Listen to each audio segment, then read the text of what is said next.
आप देख रहे हैं केकेडी न्यूज।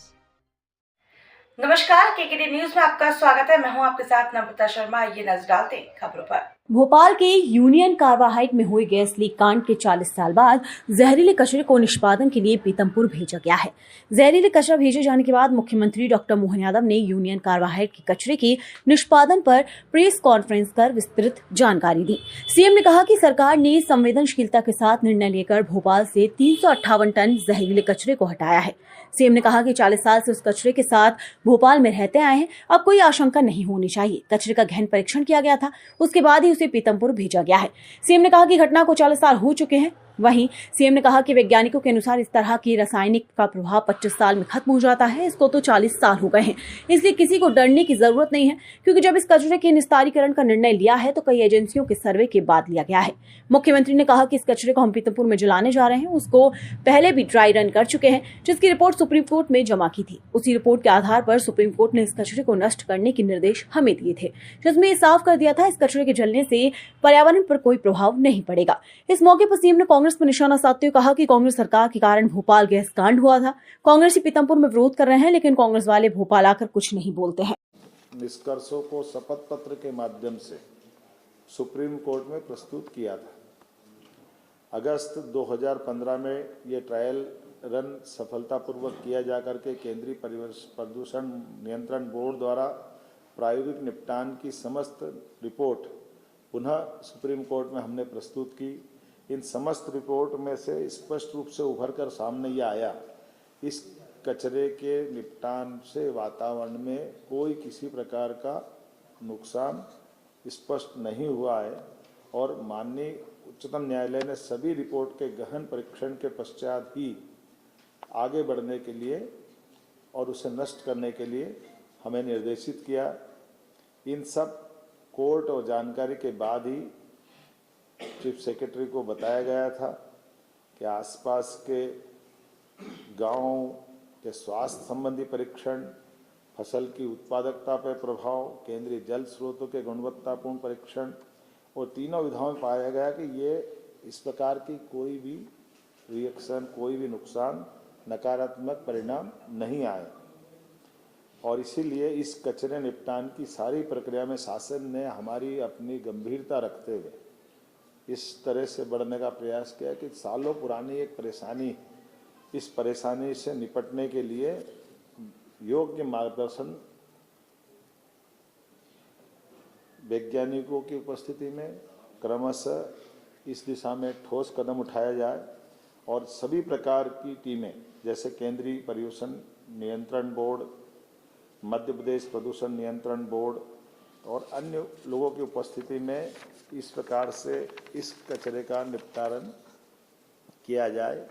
और हमने इसी आधार पर कल अपने यहाँ से भोपाल से ये कचरे को योग्य जगह पहुँचाया भी है। और मुझे इस बात का संतोष है कि अभी तक की हमारी सारी गतिविधियों में जो हमने निर्णय किया था वो शांतिपूर्वक रहा। पूरा प्रदेश का कहीं भी किसी प्रकार की कष्ट हो जाए ये हमारे सबके लिए विषय रहता है। इसीलिए हमने हमारे यहाँ के बाद दोपहर में हमारा प्रयास भी है कि हम सभी लोगों को विश्वास में लेके चलें, सभी लोगों को सारी जानकारी पारदर्शिता के साथ सामने रखें और इस मुद्दे का राजनीतिकरण न होने दें, क्योंकि ये जो केवल तात्कालिक रूप से लोग राजनीतिकरण करते हैं, लेकिन लंबे समय तक हमको अगर आगे बढ़ना तो गंभीरता के साथ बढ़ना और सभी जनप्रतिनिधियों को भी विश्वास में लें। इसलिए हमने प्रभारी मंत्री श्रीमान कैलाश विजयवर्गीय जी को कहा है कि वो धार में दोपहर में बैठक लेकर के 3 बजे इसके विस्तार से अपनी वहाँ के प्रतिनिधियों को भी विश्वास में लेकर के अपनी बात कहे। और कुल मिलाकर के ये जो प्रक्रिया प्रारंभ होगी, इस प्रक्रिया को पूरी एक तरह से पारदर्शिता के साथ समय सीमा में इसके संबंध में धीरे धीरे इसका एक तरह से संकट का या जो एक अपनी एक टारगेट है उस टारगेट पे लक्ष्य की प्राप्ति करेगा। दिन उस रात में भी यहाँ विद्यार्थी परिषद की बैठक में हिंदी ग्रंथ अकादमी के डायरेक्टर अशोक कड़ेल जी और हमारी परिषद की पूरी टीम संयोग से उस दिन भोपाल में ही थी। रात के समय गैस लीक होने में हम एमएलए रेस्ट हाउस थे, बाद में उस घटना का मैं जब भी याद करता हूँ तो सिहरन आ जाती है। लेकिन दूसरे दिन, तीसरे दिन, 2 दिन तक पूरा भोपाल का जो दृश्य बना वो वाकई बहुत दर्दनाक था। फिर घटना के 20 साल बाद तक भी निष्ठुरता की सीमा तोड़ते हुए तत्कालीन शासन व्यवस्था ने न तो उसको चलने से रोका, न इसके भविष्य के परिणाम से उनको कोई असर हुआ। ये एक संयोग है कि इस प्रकार के सारे निर्णय करने में हमारी सरकार ने पूरी संवेदनशीलता के साथ प्रदेश की जनता के हित में किसी प्रकार की कोई भी निर्णय की अपेक्षा हो तो निर्णय त्वरित गति से करते हुए आगे बढ़ने का निर्णय किया। माननीय उच्चतम न्यायालय, उच्च न्यायालय, सभी प्रकार के विभागों के अलग अलग परामर्श, सभी प्रकार के सुझावों के बलबूते पर हमने भोपाल से लगभग 358 टन यूनियन कार्बाइड का कचरा, जिसमें 60% से ज़्यादा स्थानीय मिट्टी है, लगभग 40% सेवन नेफ्थॉल और अन्य प्रकार के केमिकल से जुड़े अपशिष्ट हैं। सेवन नेफ्थॉल रेसिड्यूस मूलतः मिथाइल आइसोसाइनाइड और कीटनाशकों को बनाने में सह उत्पाद की भूमिका में रहता है और इसका जहरीलापन भी वैज्ञानिकों के शब्दों में 25 साल में लगभग पूरा हो जाता है। ये उल्लेखनीय बात है कि घटना को 40 साल हो चुके हैं।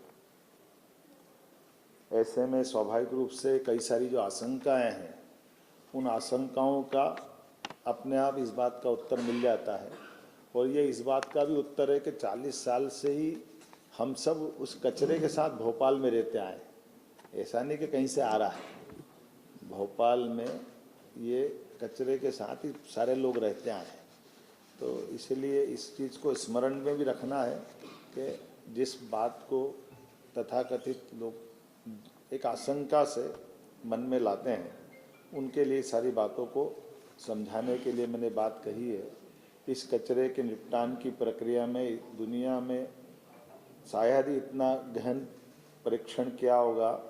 भारत सरकार की विभिन्न संस्थाएं जैसे NEERI, National Environment Engineering Research Institute Nagpur, National Geophysical Research Institute Hyderabad, IICT, Indian Institute of Chemical Technology तथा केंद्रीय प्रदूषण नियंत्रण बोर्ड द्वारा समय समय पर किए गए अध्ययन, माननीय सर्वोच्च न्यायालय को प्रस्तुत किए गए सभी प्रतिवेदन, माननीय सर्वोच्च न्यायालय द्वारा भारत सरकार पर्यावरण मंत्रालय को मार्च 2000 में दिए गए निर्देश, जिस 2013 में केरल राज्य की कोच्चि स्थित हिंदुस्तान, ये कोच्चि के संस्थान में 10 टन यूनियन कार्बाइड के समान कचरे का परिवहन कर ये हम पीथमपुर में ला करके जला करके इसका एक बार परीक्षण किया गया था। TSDF ट्रायल रन केंद्रीय प्रदूषण नियंत्रण बोर्ड की निगरानी में, और इसको सफलता के साथ न केवल तत्कालीन समय जलाया बल्कि इसका परीक्षण की रिपोर्ट वैज्ञानिकों की उपस्थिति में पुनः सुप्रीम कोर्ट में भी प्रतिवेदन के साथ उपस्थित की गई थी। सर्वोच्च न्यायालय द्वारा प्रतिवेदन के निष्कर्षों के आधार पर 2014 अप्रैल में पुनः UCIL कचरे का 10 मीट्रिक टन ट्रायल भारत सरकार पर्यावरण वन जलवायु परिवर्तन मंत्रालय नई दिल्ली के निगरानी में TSDF पीथमपुर में पुनः इस प्रकार का इसका परीक्षण किया गया था और वीडियोग्राफी भी कराई थी।